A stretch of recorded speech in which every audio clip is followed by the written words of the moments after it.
কারণ আল্লাহ নবী বলেছেন, বলেন সাল্লাল্লাহু আলাইহি ওয়াসাল্লাম, মুনাফিকদের উপরে সবচেয়ে ভারী নামাজ হচ্ছে দুইটা। কয়টা? এক হচ্ছে ফজর, আরেকটা কি? এশা।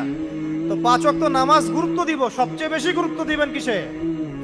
ফজর এবং এশা। এই ফরজ নামাজ যখন আপনি ঠিকঠাক পড়বেন, এখন মুসলমানের খাতায় নাম আছে, নামাজ ঠিকঠাক নাই, মুসলমানের খাতায় নাম নাই তো। আর কিয়ামতের মাঠে সবার আগে কিসের হিসাব হবে ভাই? নামাজে। যার নামাজ ঠিকঠাক থাকবে তার বাকি হিসাব ওকে, কোনো সমস্যা নাই।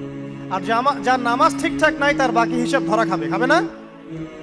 একজন ব্যক্তি মনে করেন অনেক দান সদকা করেছে, হজ উমরা করেছে, ইত্যাদি ইত্যাদি, নামাজ নাই, কি হবে? ধরা খাবে না? আল্লাহ পাক আমাদের সবাইকে, আমাকে, আপনাদের সবাইকে 5 ওয়াক্ত নামাজি হওয়ার তৌফিক দান করুন, আমিন। আমাদের মা বোন যারা আছে